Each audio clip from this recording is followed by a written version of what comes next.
Hello and welcome to Lopes on Movies, WVUD's brand new movie review and discussion show. My name is Joey Lopes and I am joined by Connor. Hey. And Kyle. Hello. So how you guys doing today? How was your weekend? You guys hanging in there? Yeah, my weekend was good. It was very low-key. I saw a bunch of movies, some new ones, some very old ones, and it was a good weekend. What about you, Kyle? I mean, obviously I know what you did this weekend because I was with you. We attended a wedding. You saw the entirety of my weekend. Yeah, I did. And, but I feel like we had probably about on par of an experience. Yeah. Since we've grown apart, I've been doing good. But okay, let's stop wasting time and get right into what we're here to do, and that's talk about the newest movie that all three of us have seen, which we were all extremely excited for, and that is John Wick Chapter 3, Parabellum. Kyle, how about you give us a little synopsis of the movie? Will do. After being marked for death for breaking the rules of a secret assassins guild, ex-assassin John Wick fights for his life in search of a way to clear his name. The movie was directed by Chad Stahelski and stars Keanu Reeves as John Wick, Halle Berry as Sophia, and Ian McShane, Lawrence Fishburne, Mark Dacascos, Asia Kate Dillon, and Lance Reddick in supporting roles. All right, so I gotta say, the John Wick series is something that I greatly admire and am very, very happy exists in the current landscape of movies.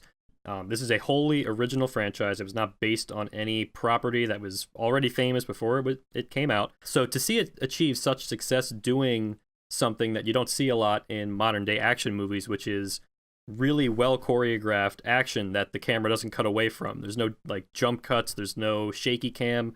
This is the camera plopped down in a wide shot, and you just get to appreciate the choreography. And I feel like the John Wick series has started to sort of revitalize that whole genre in American film.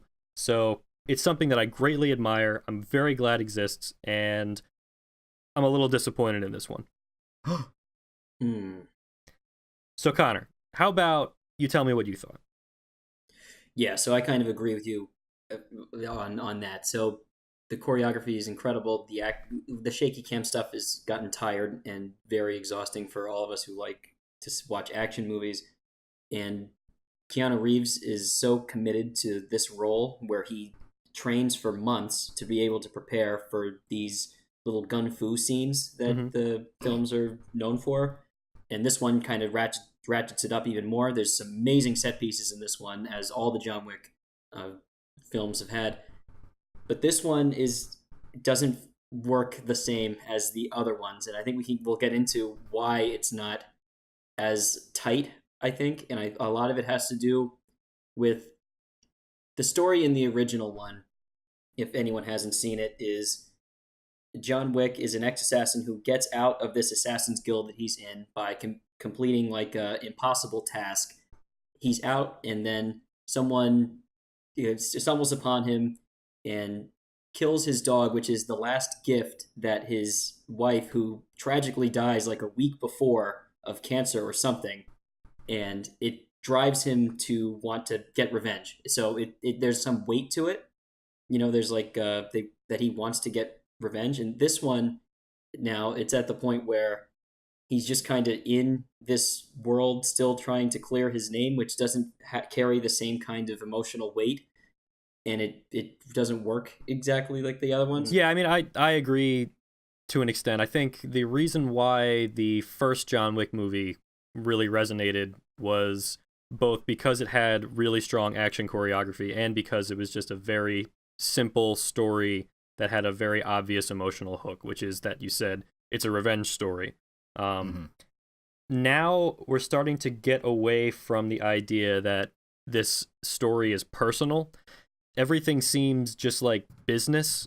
None of the villains really have any connection to John. They're just kind of doing their jobs. John broke the rules. That's what starts this whole thing. In the second movie, John breaks the rules of this Assassin's Guild, and therefore, because he did that, he's now marked for death. So all of the people that are trying to kill him are just really, compliance officers enacting policy. And John is just trying to survive. So really, nobody has any cards in this game anymore. There's no emotional stakes for anybody. It's just a matter of let's not die or let's kill the guy that broke the rules and therefore he needs to die.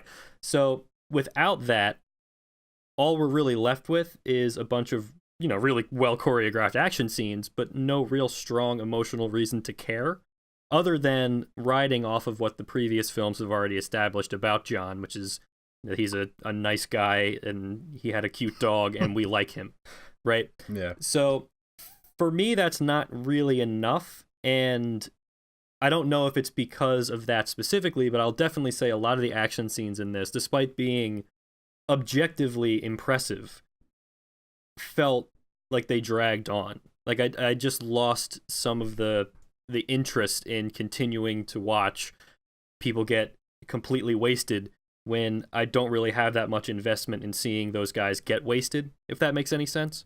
No, it does. And there's certain ones that work really well, and then there's others that just feel like these people that are coming in to try to take him out have no chance, and it just feels kind of like we've seen it already a lot. Yeah. In many and we have seen it a lot already. Yeah, Kyle, what do you think? Pretty much just echoing what you guys said. I still think these movies have far and away the best action sequences compared to anything else on the market. Just the trailers we watched before the movie just proved that yeah, even tell more. me about it. Like, the fact that John Wick can make a whole movie without 25 explosions in like one scene is beautiful. But yeah, the movie, the second one did a little bit of this for me, where it just feels like I'm kind of not losing interest, but it's not hitting me as hard as the first one did. And I still enjoyed a lot of this movie, but some story elements, some long fight scenes, stuff like that, just kind of, it didn't stick as well as the other ones. Yeah. I'm in the rare camp that actually enjoyed the second one more than the first one. Can you tell me a little bit about that? Because I was thinking while watching this, I remember thinking that the second movie was really good, at least for a large part of it. And I remember really enjoying it. But when I think back on it, I feel like it has a lot of the same kinds of problems that this one does, which is that that strong emotional connection isn't really there anymore because John's just kind of going through the motions.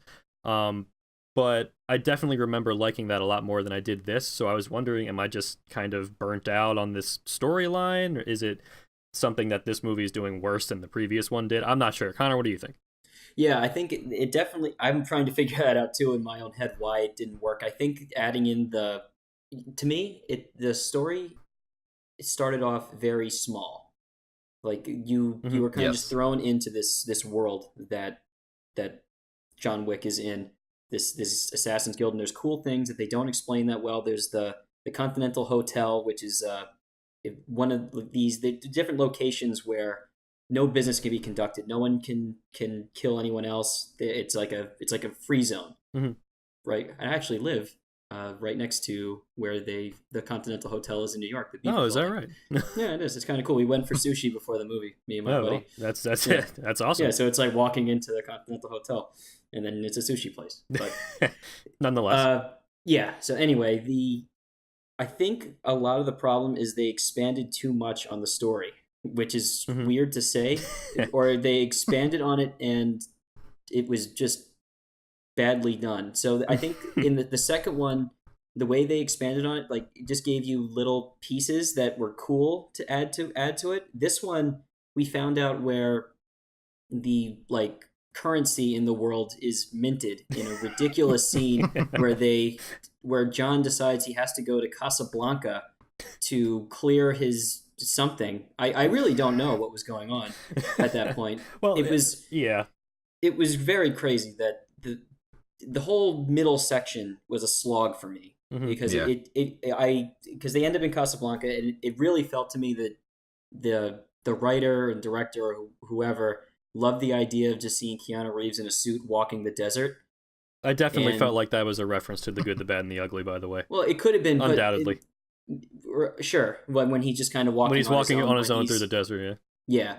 And maybe that's what they're trying to do with this series, which is something we can get into later, that they're trying to make John Wick just a character that they can continue to use as just until Keanu Reeves dies, I guess. I don't know. Right, and just a man with no name that they can just throw him into these things and just have him do whatever kind of action set pieces that they want forever. Like that, it's strange to me. But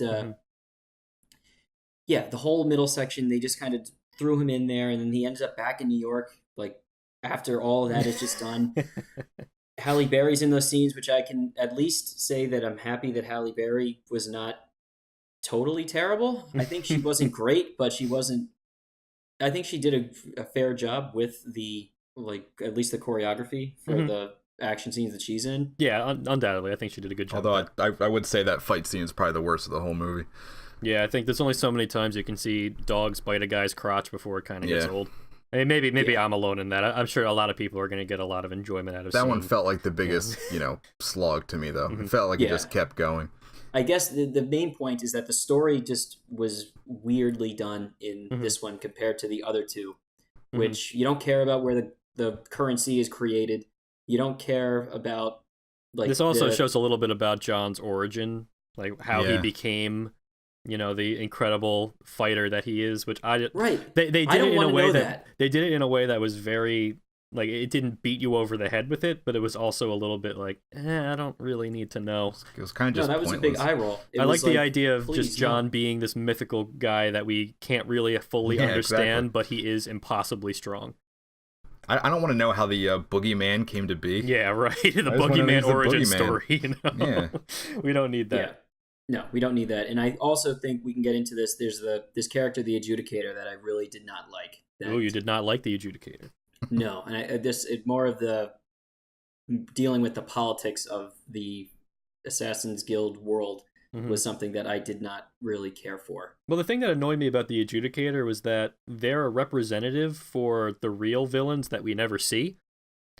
Like, they, you know what I mean? Right. But we do see the guy who's in charge of the real villains, right? Don't we? Yeah, see I think that he's is just him. Some kind of sheik. Yeah, right? he's just a guy in the desert. Yeah. Right. I don't know. But I agree. I just feel like everything about this story is so both over-explained and under-explained, if that makes sense.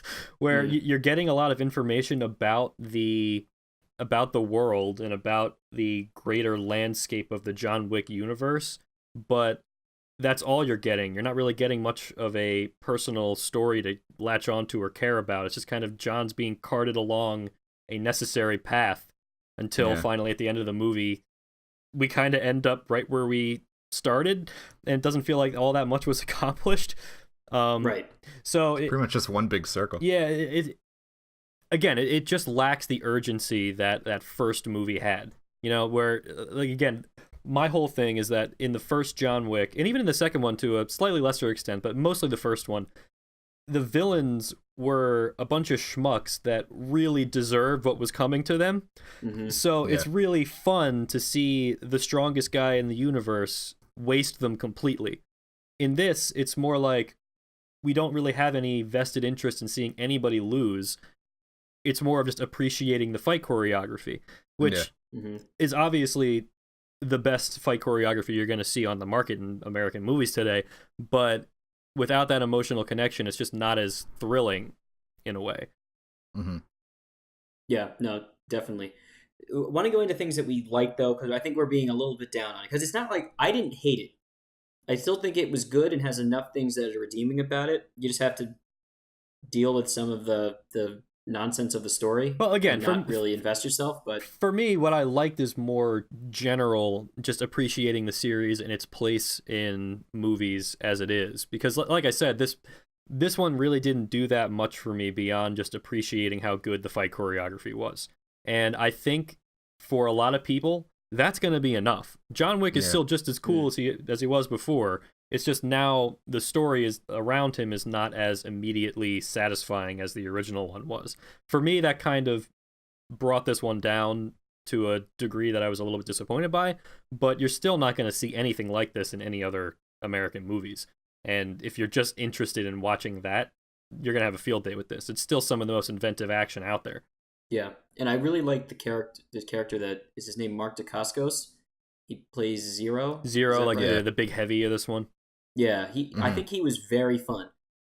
As he was maybe my favorite character. Yeah. Actually, I could talk a bit more about him too, but before we do that, I want to wrap up this initial discussion. After this, we're going to talk about John Wick Chapter 3 and get into a little bit of spoilers. So if you haven't seen it yet and don't want the movie spoiled for you, please shut off your radios, turn off your podcasts, do whatever you have to do. But if you're interested, stick around, and we'll be right back.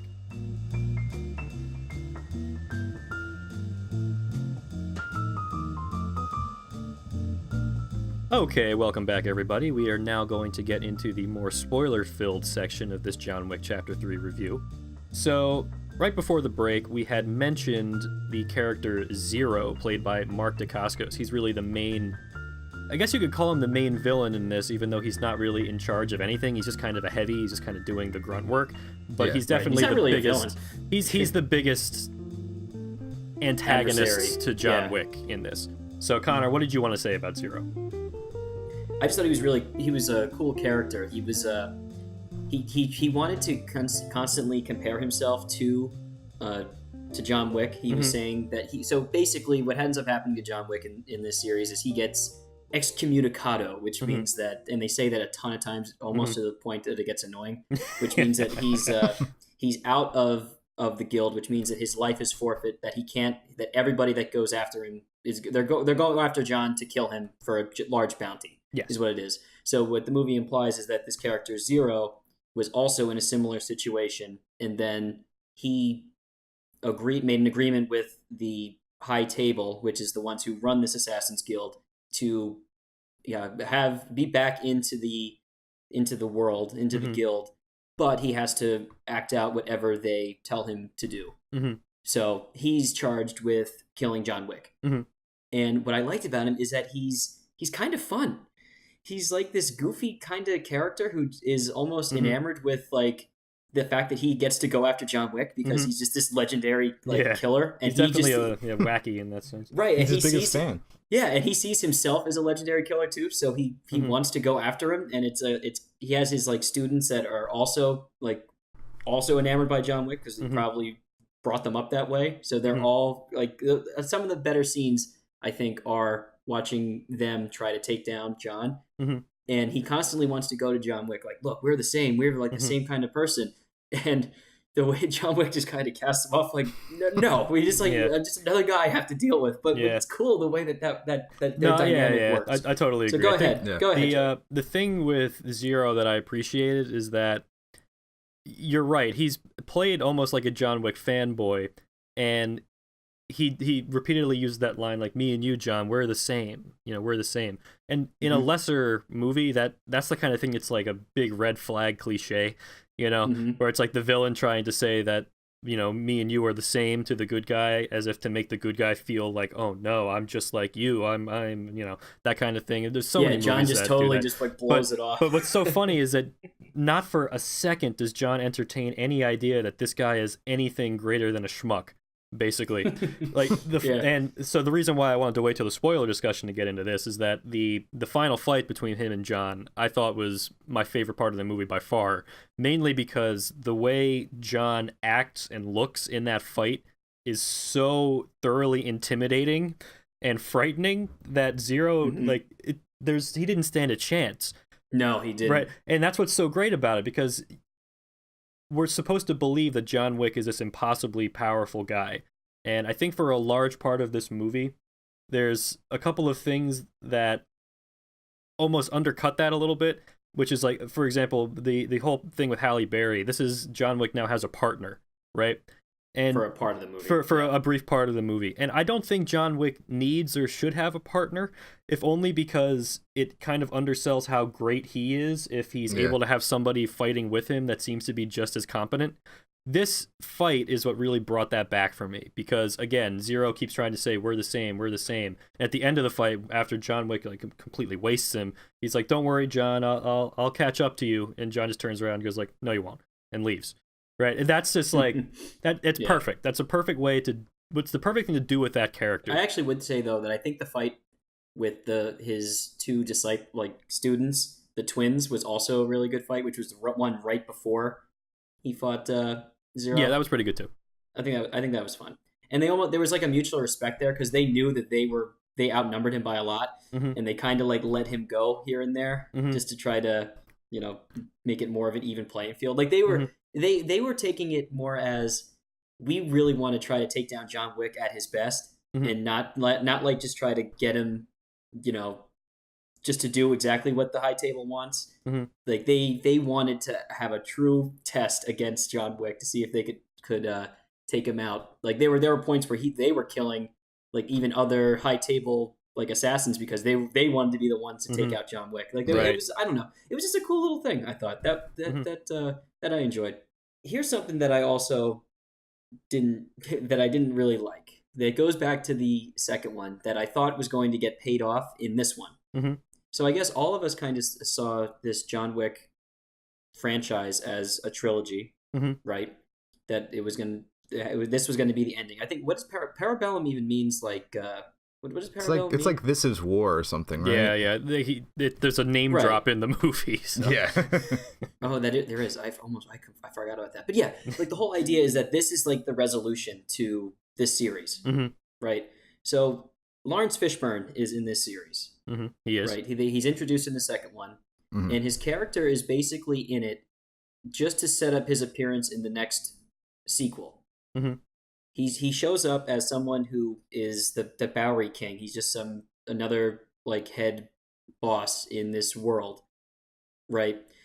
And does very little in the second one, but he's cool enough to where you want to see more about him in the third one. Mm-hmm. And all you get is a couple of scenes with him, and then he gets wasted by the Adjudicator's people because he broke the rules also by helping John Wick in the second one. Mm-hmm. And then he shows up at the end of the third one just to set up another sequel for the John Wick series. So the purpose of Lawrence Fishburne in these series is to set up the next sequel. That's all he does, which is kind of infuriating, which gets us into the ending of this, which, take it away, which either of you want to go into this, but, Well, I think it's fair to say that the ending of this is really no ending at all, is it? No. I think, like you said, all of us were kind of expecting that the John Wick series would be a trilogy, and we now know that it is not, and I think we all agree 3 is a good number, right? Like 3 just feels like a logical number. And once you step onto 4, then it's like, okay, when do we end this? It gets a little dicey. And I think that we're now starting to get into a risky territory where the John Wick franchise will be an indefinitely existing thing, almost like a TV series where they don't really feel like ending it. God, I hope not. Yeah, I find that very disappointing. Just given that I already felt like this one, I was starting to run out of steam with the story and the world. To know that there's now potentially an unending amount of John Wick sequels out there that are going to be happening, I find a little bit disheartening. And again, like, it's not because I don't think that the John Wick franchise is a good thing, but just for the sake of the storytelling being as good as possible and as satisfying as possible, the more we drag things out, the more diminishing returns is going to start to set in. And I don't think that there was any reason why this series needed to go on longer than 3. And now to know that there's going to be a 4th and potentially thousands more after that, I'm already getting a headache. I can't wait for young John Wick. Oh, they've talked about spin-offs already. They have. I read an interview with the director where the interviewer was asking about a potential, like, one of the John Wick sequels or not sequels, but a spin-off that's apparently in development as a TV series or something that involved ballerinas. And obviously we saw ballerinas in this there movie. we go. So apparently they were setting up a spin-off with that scene in John Wick Chapter 3, and like, oh no, now it's just an unending John Wick universe. Does every movie series have to be an unending universe? Right. The JWCU? That's something that I really think that the studios, and I don't know how this comes to be, where they decide that they want to just turn this into a never-ending, John Wick universe. Well, I'm sure it has to do with how much money they're making. I'm sure they're making a ton, that shouldn't be the way that they're looking at it. What they should do is see these are, at least at the beginning, not including this one as much, these are small kind of stories that are about the choreography and the great action set pieces. Why don't we just use use what they have done here, like the good choreography, stuff like this, the wide cam, so you're seeing all the action in front of you, and just make another story that's completely different than this. I guess the problem with that is that you end up... Why not? You have to start from scratch, right? And that's a lot harder than just using the exact same backbone that you've already established. Not to mention, like, I'm gonna guess that the filmmakers and Keanu Reeves and everybody that's involved are having a great time making these things and exploring this world to its fullest potential. Personally, I don't think that's the best way to be making movies. And I mean that goes into my other opinions about television in general, which we don't have to get into here. But It's a different episode. a different episode. But to me, the better option would be finish the John Wick franchise, then let the director Chad Stahelski, his writing team, and even Keanu Reeves just do whatever the heck they want after that. Mhm. You know, Right. like we don't have to continue on the name recognition of John Wick and beat this series to death, because ultimately, like, what makes this series good is not the fact that it has the franchise appeal of John Wick. It's the core creative team making something together and doing something interesting, you know? But I think nowadays we just don't really see following the artist as much as we see following the franchise. And that's why they're really leaning into this whole idea of, the John Wick franchise is doing so great. We have to continue doing more with the John Wick franchise at the expense of the movies being as good as they could be. All right, everyone, thank you for joining us for this episode of Lopes on Movies here on WVUD. I hope you had a good time, and join us next week when we'll be talking about something. I actually don't know what's coming out next week. Do you guys have any idea? I was just going to look that up.